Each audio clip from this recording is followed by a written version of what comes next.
Hello बच्चों। आज मैं आपके लिए कक्षा 5 के हिंदी विषय का एक नया पाठ लेकर आई हूँ जिसका नाम है चावल की रोटियाँ। यह एक नाटक है या एकांकी जिसे कि आप कह सकते हैं।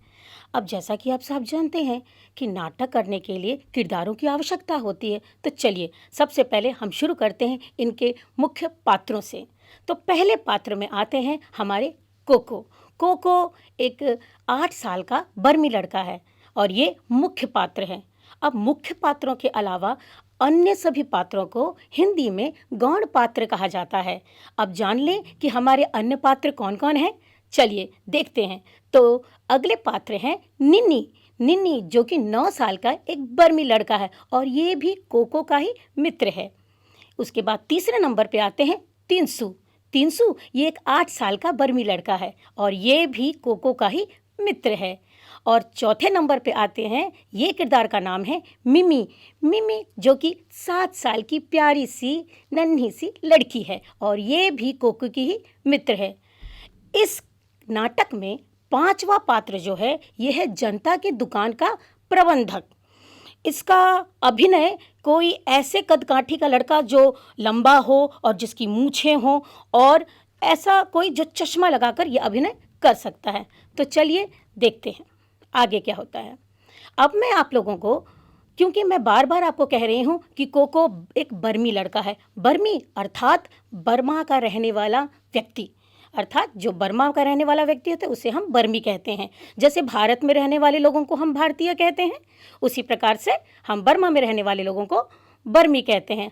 और 1989 में हमने यहाँ इस देश में बर्मा के देश का नाम बदलकर म्यांमार रख दिया गया था। चलिए ये तो रही देश की बातें, बर्मा देश की बातें। अब हम सीधे आते हैं अपने नाटक की ओर और अब हम पढ़ेंगे इन मुख्य कलाकारों के द्वारा किया गया अभिनय। कौन कौन से कलाकार बताए मैंने? 5। चलिए एक बार फिर देख ले।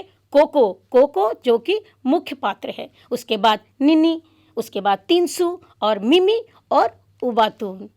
तो चलिए नाटक तो शुरू हो गया। अब नाटक शुरू हो गया तो मंच की तैयारी भी तो करनी है। तो मंच की तैयारी के लिए हम कैसे तैयारी करेंगे? हाँ, मंच की तैयारी के लिए हम कोको के घर से शुरुआत करेंगे। तो हमको मंच पर कोको का घर दिखाना है। तो एक काम करते हैं, वहाँ पर ऐसा कमरा दिखाते हैं जो देखने में तो सादा हो। दीवारों पर उस पे बांस की चटाइयाँ लगी हों और एक दीवार पर उसके सहारे एक अलमारी खड़ी कर देंगे जिस पर रेडियो, चाय की केतली और कुछ कप और साथ ही गुलाबी रंग का एक फूलदान भी रखा होना चाहिए। और कमरे के बीचों बीच फर्श पर एक चटाई बिछाई होनी चाहिए और उस चटाई के ऊपर कम ऊंचाई वाली गोल मेज़ भी रखी होनी चाहिए। और हाँ, साथ में आने और जाने के लिए 2 दरवाजे भी तो होने चाहिए।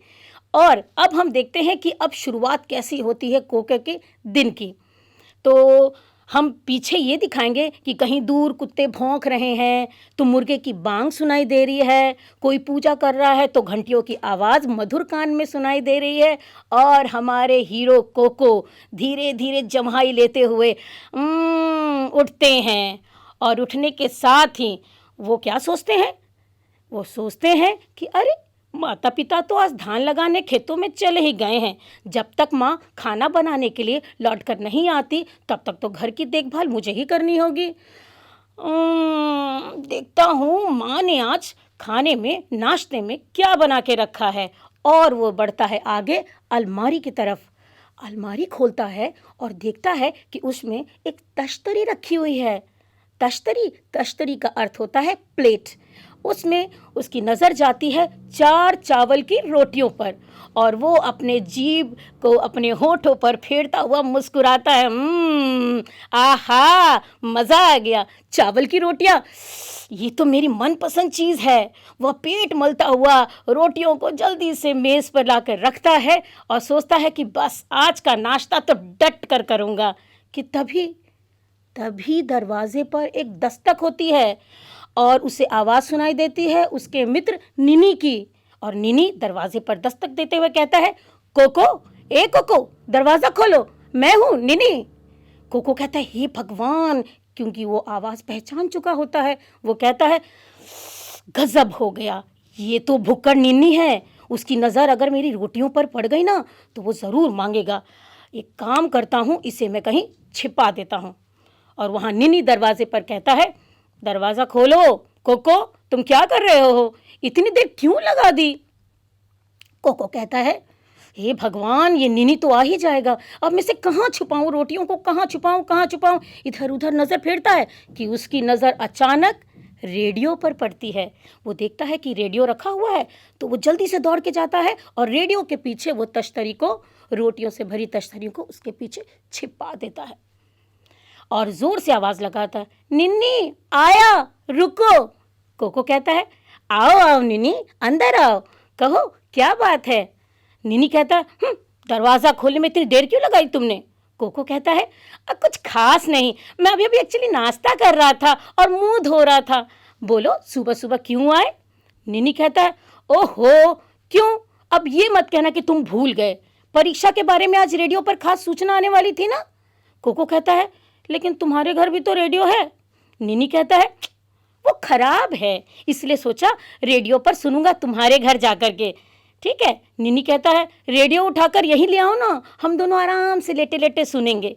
कोको कहता है, निन्नी हमारे घर भी रेडियो में खराबी है। निन्नी कहता है, अच्छा कोई बात नहीं, तुम अपना रेडियो ले आओ, मैं देखता हूँ कि उसमें क्या गड़बड़ी है। कोको कहता है, नहीं नहीं नहीं निन्नी, उसको छूना मत, छूओगे तो करंट लग जाएगा। बेचारा निन्नी जैसे ही उसे छूने जा रहा था वो रुक गया, ठिठक गया, डर गया। उसने बोला, हे भगवान, अच्छा हुआ तुमने मुझे रोक लिया, लेकिन क्या करूं, मुझे खबर भी तो, मुझे सूचना भी तो सुननी थी, क्या करूं क्या करूं? 300 के घर जाता हूं, क्या तुम चलोगे मेरे साथ? निन्नी ने पूछा कोको से। तो कोको ने कहा, नहीं मैं नहीं जाऊंगा, तुम जाओ।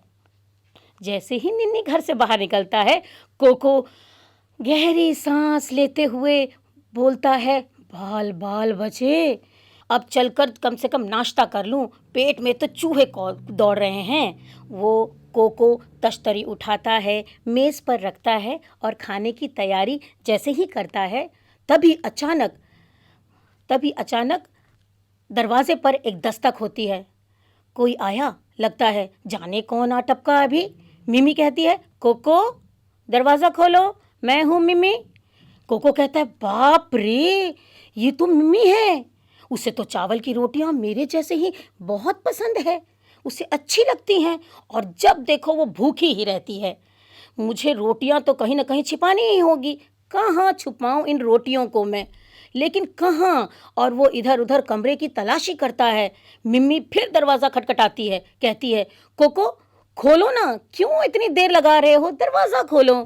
कोको कहता है, तब तक वो तैयार नहीं था चावल की रोटियां से छुपाने के लिए, लेकिन जैसे जैसे वहाँ बेसब्र हो रही थी मिमी और यहाँ पर कोको इन रोटियों को छुपाने का तरकीब ढूंढ रहा था, वो कमरे में चारों तरफ देखता है इधर उधर कि अचानक उसकी नज़र अलमारी पर पड़े गुलाबी रंग के फूलदान पर पड़ती है और वो चुपके से चारों चावल की रोटियों को उस फूलदान में छुपा देता है और दरवाज़ा खोलता है। तो मिमी कहती है, दरवाज़ा खोलने में इतनी देर क्यों कर दी? कोको कहता है, मैंने अभी अभी नाश्ता किया है और मुंह धोने लगा था, आओ ना अंदर आओ, बैठो। और वो लोग अपने वो मेज़ के इर्द गिर्द बैठ जाते हैं। मिमी कहती है, मुझे अभी अभी पता चला है, तुम्हारे माता पिता मुझे मिले थे, तो तुम्हारी माता ने कहा कि तुम्हारे लिए चावल की रोटियां बना के गई हैं, तो मैंने सोचा कि कोको समझ गया, उसने कहा, चावल की रोटियां? हाँ थी तो, लेकिन मैंने सब खा ली। मिमी, क्या एक भी नहीं बची? कोको कहता है, सॉरी मिमी, मैंने तो सब खा ली। और अपने पेट पे हाथ मलता हुआ और कहता है कि मेरा पेट तो एकदम भर गया, आज तो लगता है मैं दोपहर में भी खाना नहीं खा पाऊंगा। मिमी कहती है, बहुत बुरी बात है, मेरी माँ ने केले के पापड़ बनाए थे, मैंने सोचा तुम्हारे साथ बांट कर खाऊंगी, मैं 4 पापड़ लाई हूँ, 2 तुम्हारे लिए और 2 अपने लिए। सोचा था तुम्हारे चावल की रोटी और मेरे मोटे पापड़, दोनों का बढ़िया नाश्ता हो जाएगा। और ये कहते कहते मिनी बंडल खोलती है और उसमें से पापड़ निकाल कर तश्तरी में मेज़ पर रख देती है। मिमी कहती है, गर्मा गर्म है और स्वादिष्ट भी। तुम्हारी भी क्या बदकिस्मती है कि तुम्हारा तो पेट ही भरा हुआ है और तुम तो कुछ खा नहीं सकते। कोको पापड़ की तरफ ललचाई नज़रों से देखता है और सोचता है ये तो मैंने बड़ी गलती कर दी, मिम्मी को बता दिया कि मेरा तो पेट भरा हुआ है, लेकिन मैं समझता हूँ कि वो चारों पापड़ तो नहीं खाएगी, कम से कम 2 तो मेरे लिए छोड़ ही देगी ना। तब मिम्मी कहती है, एक पापड़ उठाती है और कहती है, क्या इस पापड़ को निगलने के लिए चाय होगी? कोको कहता है, हाँ हाँ, अलमारी पर है, मैं ले आता हूँ। कोको जाता है और अलमारी के ऊपर से केतली और 2 कप लेकर आ जाता है। मिमी एक कप में चाय डालती है। मिमी कहती है, तुम तो चाय पियोगे नहीं, पेट तो भरा होगा ना तुम्हारा। कोको कहता है, मन ही मन बेचारा कहता है, मेरा पेट तो भूख से गुड़गुड़ कर रहा है, भगवान करे मिमी को कहीं ये गुड़गुड़ की आवाज़ सुनाई न दे। मिमी पापड़ खा रही होती है कि अचानक उसको आवाज़ सुनाई देती है। वो पूछती है कोको से, कोको ये कैसी आवाज़ है गुड़गुड़ की, हल्की गड़गड़ाने की आवाज़ आ रही है ना? कोको कहता है, ये ना मेरे घर में ना एक चूहा घुस आया था, ये उसी की आवाज़ है, वही आवाज़ कर रहा है। तभी दरवाजे पर दस्तक होती है और कोको पूछता है, कौन? तो तीनसू उसका मित्र वो बाहर खड़ा होता है। वो बोलता है, मैं हूँ तीनसू, दरवाज़ा खोलो। तो मिमी कहती है, कोको तुम बैठो, तुम्हारा पेट तो भरा हुआ है ना, मैं जाती हूँ, मैं दरवाज़ा खोलती हूँ। मिमी जब दरवाजे पर जाती है और दरवाज़ा खोलती है तो देखती है तीनसू गेंदे के फूलों के गुच्छों के साथ खड़ा होता है। तीनसू कहता है, आहा मिमी भी यहाँ है। मिमी कहती है, आओ तीनसू। तीनसू आता है अंदर और मेज़ के पास आराम से बैठ जाता है और जब उसकी नज़र कोको पे पड़ती है तो वो पूछता है, क्या बात है कोको, तुम्हारी तबीयत ठीक नहीं क्या? कोको कहता है, हेलो तीनसू, हाँ ठीक हूँ। तब तक मिमी कहती है, हाँ ठीक है, बस नाश्ते में थोड़ा चावल की रोटियां ज़्यादा खा ली थी इसने। तीनसू कहता है, अरे केले के पापड़ भी रखे हैं यहाँ पे, आहा। मिमी कहती है, हाँ मैं कोको के लिए ही लाई थी, लेकिन उसका तो पेट एकदम भरा हुआ है, तो क्या तुम इसे ख़त्म करने में मेरी मदद करोगे? तीनसू कहता है, नेकी और पूछ पूछ, हमारे गांव में तुम्हारी माँ सबसे बढ़िया पापड़ बनाती है, तो इसका भला मैं कैसे लुफ्त ना उठाऊंगा। मिमी एक कप में चाय डाल करके तीनसू को देती है और बोलती है, खाओ ना पापड़।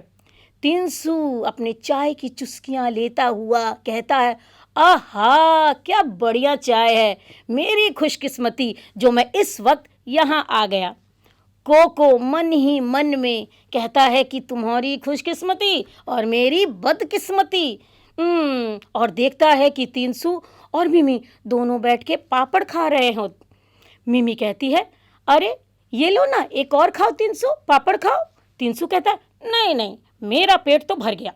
मिमी कहती है, अच्छा ठीक है, कम से कम आधा ही ख़त्म कर लो, आधा मैं खा लूँगी और एक पापड़ हम रख देंगे कोको के लिए, वो शाम को खा लेगा।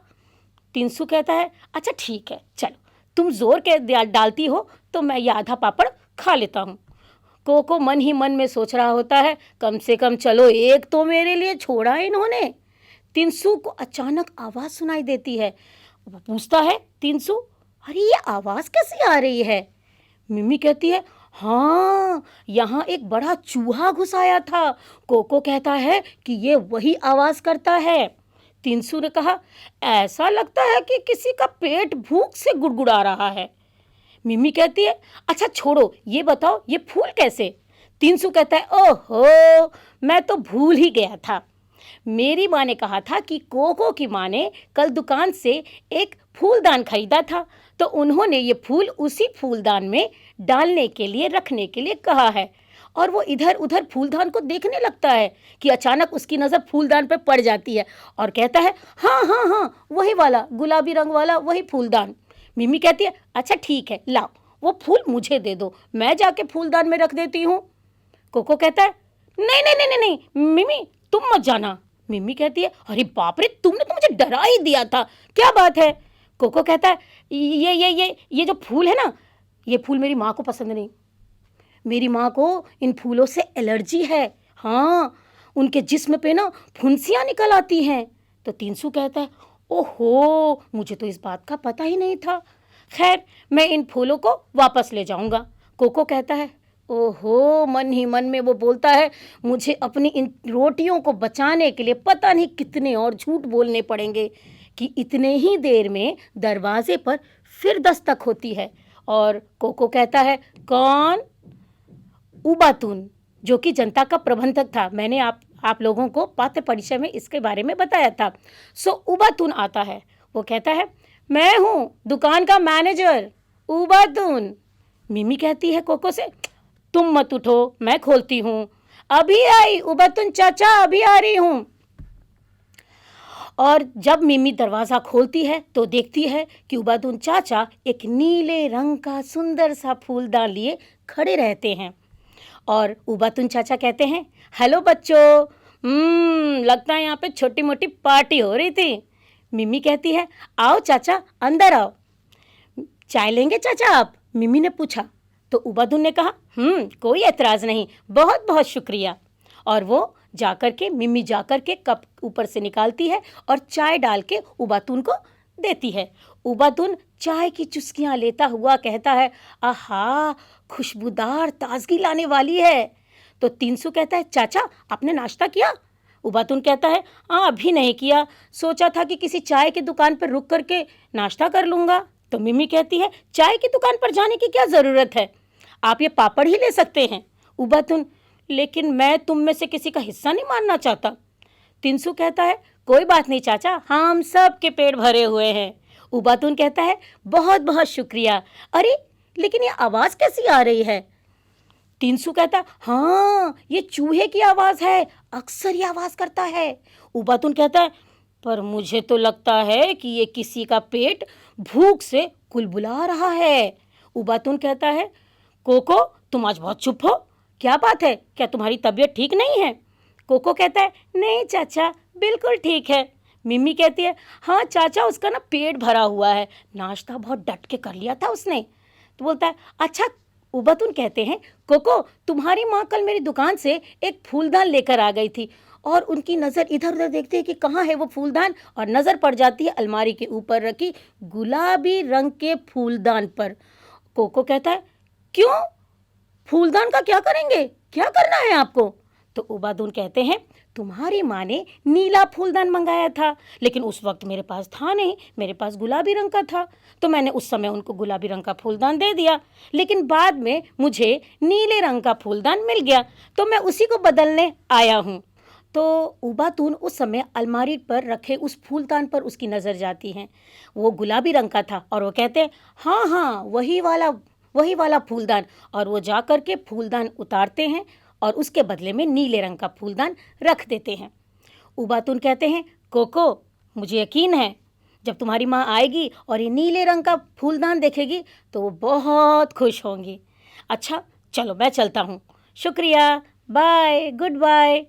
मिमी और तीनसू दोनों कहते हैं गुड बाय चाचा, और कोको कहता है गुड बाय चाचा और गुड बाय मेरे चावल की रोटियों। तो देखा बच्चों आप लोगों ने कि कैसे एक झूठ को छुपाने के लिए कोको को कितने झूठ बोलने पड़ते हैं। इससे पहले मैं आपको ये बताना चाहूँगी कि इस पाठ के लेखक हैं ओंग पिंग खीन, और जिसका हिंदी में अनुवाद किया गया है मस्तराम कपूर द्वारा।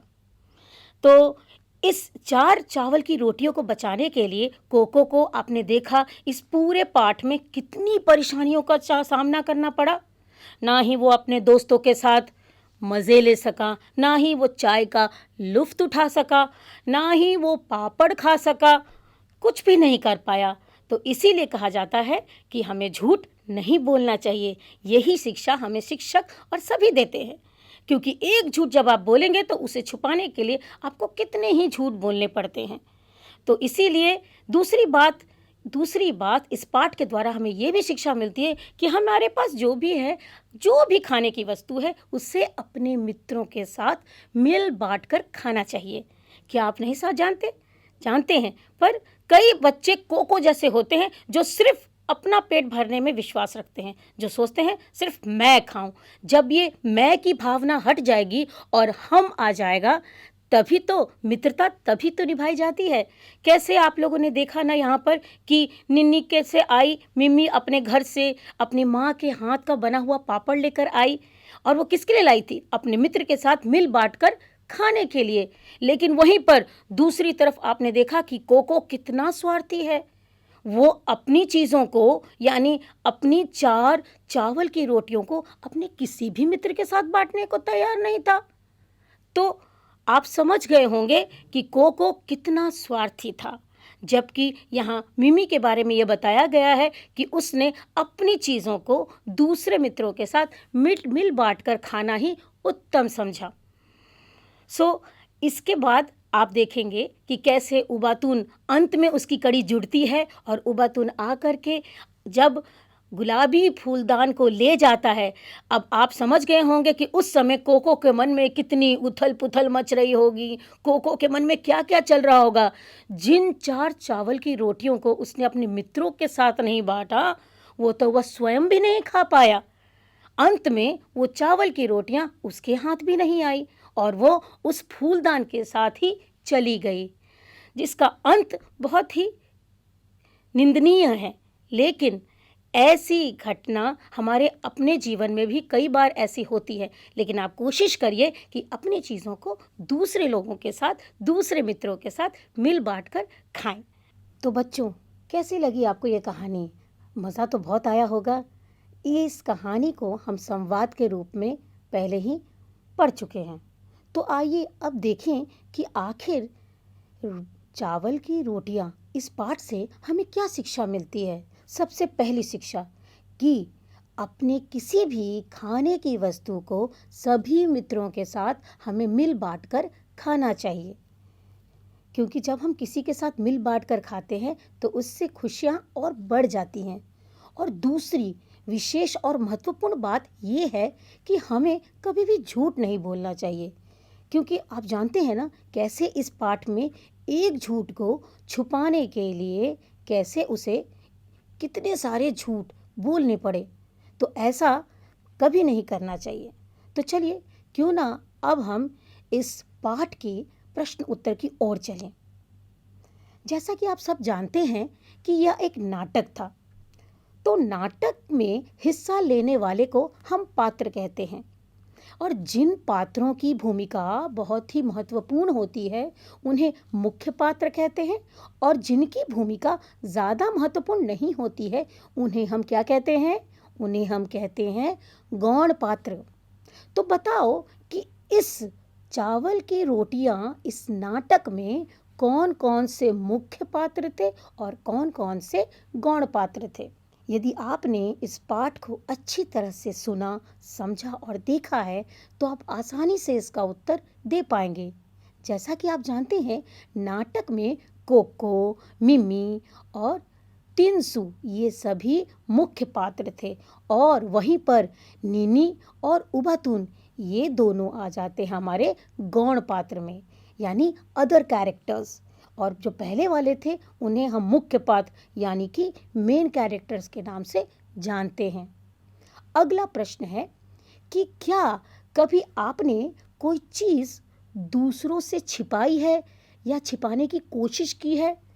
यदि आपके साथ ऐसा हुआ है तो उस वस्तु को छुपाने के लिए आपके साथ क्या क्या घटनाएं घटित हुई हैं?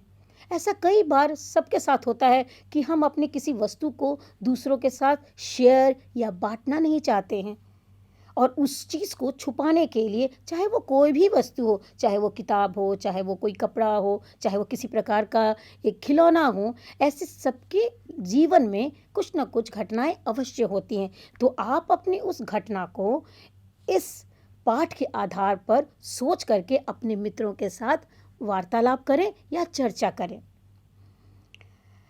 और एक कहावत तो आपने सुनी होगी ना कि कहते हैं कि एक झूठ के लिए हमें 100 झूठ बोलने पड़ते हैं। तो क्या तुम्हें इस कहानी को पढ़कर ऐसा लगता है कि कहानी की मदद से इस बात को समझाओ? ये जो एक वाक्य मैंने कहा कि एक झूठ को छुपाने के लिए कई झूठ बोलने पड़ते हैं, जैसा कि आपने देखा इस कहानी में, आपने देखा होगा कि इस कहानी में ऐसा लगता है कि एक झूठ को छुपाने के लिए कई झूठ बोलने पड़ते हैं, जैसा कि मुख्य पात्र ने किया। उसने क्या किया? उसने निन्नी और मिम्मी से चावल की रोटियां बचाने के लिए कि मैं सिर्फ अकेले खाऊं और कोई ना खाए, इस चीज़ के लिए उसने कोको को भी वो झूठ बोल देता है। और इसके लिए वह रेडियो के खराब होने का भी बहाना बनाता है। और तो और यह भी झूठ कहता है कि ओह मैंने तो आज बहुत खा लिया, मेरा पेट तो एकदम भर गया है और अभी अभी बस खा पी के मुंह ही धो रहा था।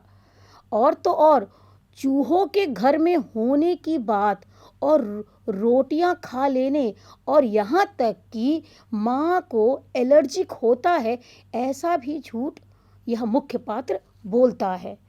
तो आपने देखा इन सभी घटनाओं से, इन सभी घटित घटनाओं से यह पता चल जाता है कि हमें एक छोटी सी झूठ को छुपाने के लिए कई सारे झूठ बोलने पड़ते हैं।